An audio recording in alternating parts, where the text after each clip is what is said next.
بسم اللہ الرحمن الرحیم۔ میرے آج کے ویلا کا موضوع مسلم معاشرہ اور ظالم لنفسہ ہی کا کردار، کیونکہ مسلم معاشرے میں اللہ رب العزت نے قرآن مجید کی سورۃ فاطر کی آیت نمبر 32 میں مسلم معاشرے کے 3 طبقات کا ذکر فرمایا ہے۔ ایک طبقہ ہے ظالم لنفسہ، دوسرا ہے مقتصد یعنی عوام جن کے اعمال برابر ہوں گے، تیسرا طبقہ ہے سابقم بالخیرات باذن اللہ، سبقت لے جانے والے بالخیرات نیکیوں میں باذن اللہ، اللہ کی توفیق سے۔ تو ان میں سے جو ظالم لنفسی طبقہ ہے یہ زیر بحث اس کو لایا جا رہا ہے۔ یہ طبقہ بہت کمزور ایمان رکھتا ہے، کتاب کے وارث ہیں، مسلم ہیں، لیکن ظالم لنفسی ہیں۔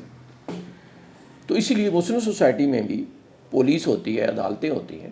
اگر سارے ٹاپ لیول کے ایمان پر ہوں تو ان کی پولیس کی تو عدلیہ کی ضرورت نہیں ہے، لیکن کیونکہ مسلم طبقے میں ظالم لنفسی طبقہ بھی موجود ہے، ان کا ایمان بہت کمزور ہوتا ہے، حتیٰ کہ یہ طبقہ اپنی مسلم سوسائٹی میں بھی ظلم و جبر سے گریز نہیں کرتا۔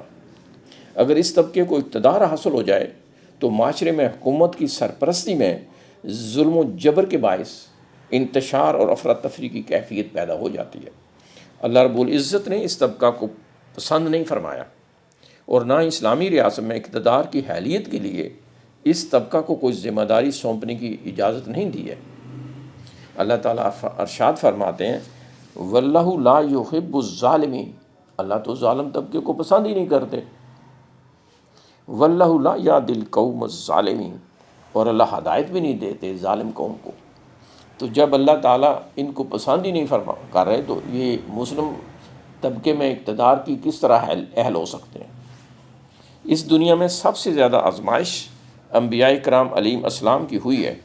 ابراہیم علیہ السلام کی سخت آزمائشوں کے بعد جب ان کی آخری آزمائش ہوئی اور خواب آئی کہ میں اپنے بیٹے اسماعیل علیہ السلام کو اللہ تعالیٰ کی راہ میں قربان کر رہا ہوں، اور ابراہیم علیہ السلام اور اسماعیل علیہ السلام عملی طور پر اس کام کے لیے تیار ہو گئے، تو اس حوالے سے اللہ تعالیٰ نے قرآن مجید میں ذکر اور ارشاد فرمایا۔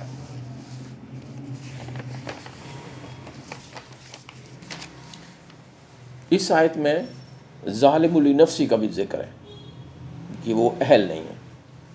تو ابراہیم علیہ السلام کا ذکر آ رہا ہے، تو اللہ تعالیٰ فرماتے ہیں جب آخری یہ ٹیسٹ ہوا ابراہیم علیہ السلام کا، جب وہ اپنے بیٹے کی قربانی کے لیے تیار ہو گئے، وَإِذِ ابْتَلَىٰ إِبْرَاهِيمَ رَبُّهُ بِكَلِمَاتٍ، وَإِذِ ابْتَلَىٰ جب آزمائش کی، امتحان لیا ابراہیم علیہ السلام کا، ربہ ان کے رب نے، بِكَلِمَاتٍ چند باتوں میں، فَأَتَمَّهُنَّ فَتَمَّ پس انہوں نے تمام کر دیا، ان آزمائشوں کو، قَالَ إِنِّي پھر اللہ تعالیٰ نے فرمایا جب ابراہیم علیہ السلام اور حضرت اسماعیل علیہ السلام تیار ہو گئے، یعنی آپ نے چھری بھی رکھ دی آپ کو اللہ کی راہ میں قربان کرنے کے لیے، تو اس موقع پر اللہ نے یہ فرمایا قال انی، اللہ تعالیٰ نے فرمایا انی بے شک میں، جاعلو کا للناس اماما، جاعلو کا آپ کو بنانے والا ہوں، للناس اماما ساری انسانیت کا امام، یعنی اب لیڈرشپ جو ہوگی، مذہبی لیڈرشپ، یہ ساری آپ کی اولاد میں سے ہوگی، للناس اماما ساری انسانیت کا لیڈر بنانے والا ہوں۔ قال ومن ذریتی، یہ اولاد بڑی پیاری ہوتی ہے، ابراہیم علیہ السلام فرماتے ہیں من ذریتی میری اولاد میں سے بھی۔ آگے اللہ تعالیٰ نے فرمایا قال لا ینالو، اللہ تعالیٰ نے فرمایا قال لا ینالو عہد الظالمین، جو ظالم ہوں گے ان کے لیے میرا کوئی وعدہ نہیں، یعنی آئندہ جتنے بھی انبیاء آئیں گے، جاعلو کا للناس اماما کہ ساری انسانیت کی لیڈر آپ کے پاس ہوگی اور آپ کی اولاد کے پاس ہوگی، مطلب یہ ہے۔ تو قال اللہ ینالو عہد الظالمین، اگر جو آپ کی ذریت ہے، ظالموں کے لیے میرا کوئی وعدہ نہیں۔ اگر لیڈرشپ، اس لیے جتنے بھی انبیاء آئے ہیں وہ ابراہیم علیہ السلام کے بعد وہ آپ کی اولاد میں سے آئے ہیں۔ تو حضرت ابراہیم علیہ السلام کیونکہ جو امام للناس امامہ، امام جو ہے نا یہ قرآن مجید میں 4-5 الفاظ لیڈرشپ کے لیے آتے ہیں، امام، امیر، خلیفہ اور سلطان، یہ الفاظ استعمال ہوتے ہیں قرآن مجید میں آتے ہیں، یہ الفاظ لیڈرشپ کے لیے آئے ہیں۔ تو انبیاء تو بہترین لیڈرشپ ہوتی ہے نا کہ دین جو ہے اس میں زندگی کے ہر شعبہ کی رہنمائی کے اصول ہوتے ہیں۔ تو سب سے بہترین لیڈرشپ جو ہوتی ہے وہ اللہ تعالیٰ کی طرف سے جو نامزد ہوتی ہے وہ انبیاء تھے۔ تو حضرت ابراہیم علیہ السلام کے بعد تمام انبیاء کرام حضرت ابراہیم علیہ السلام کی اولاد سے پیدا ہوئے ہیں۔